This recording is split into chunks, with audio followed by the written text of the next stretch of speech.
आज इन ड्रामा से भरम के आने वाली एपिसोड में आप देखेंगे कि रमशा कहेगी अपनी माँ से कि अम्मी आपको मालूम है कि पहले तो तैमूर पाशा ही सिर्फ मोहब्बत में मेरी पागल हो रहा था, अब तो ये सालार देखना किस तरह से इससे मैं हमदर्दी के चार बोल बोल के अपना मकसद पूरा कराती हूँ। देखना ये इन लोगों के खिलाफ मेरे लिए जंग लड़ेगा और तैमूर पाशा के साथ साथ ये भी मेरा मजबूत सहारा होगा। देखना इन दोनों माँ बेटियों का मैं क्या अंजाम करती हूँ।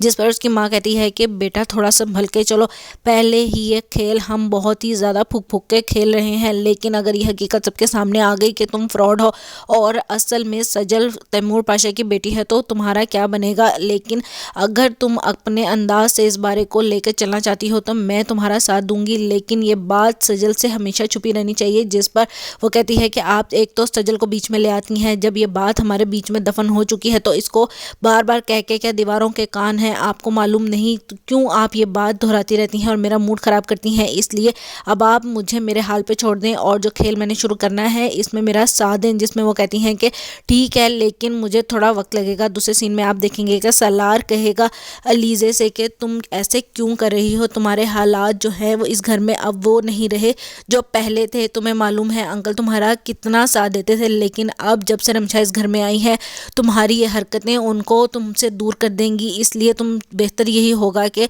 अपने आप पे कंट्रोल रखो और रमशा को छोड़ दो, क्योंकि रमशा एक ऐसी लड़की है जिसको हम चाह कर भी अपने बीच से नहीं निकाल सकते। तो फिर तुम लोग क्यों इतनी स्ट्रगल कर रहे हो। अंकल भी इस बात को मानने के लिए तैयार नहीं हैं कि तुम लोग रमशा के साथ कुछ गलत करो और वो उस बात पे चुप हो जाएं या खामोशी इख्तियार करें। इसलिए बेहतर यही है कि अपने आप को सुधारो। जिस पर अलीज़े कहती है कि ये क्या बकवास कर रहे हो, तुम्हें भी उस लड़की से हमदर्दी होने लग गई है, कहीं ऐसा तो नहीं कि तुम्हें उससे मोहब्बत हो गई हो। अगर इस तरह की कोई बकवास हुई तो मैं तुम्हारी जान ले लूँगी, क्योंकि तुम भी बहुत बदल गए हो।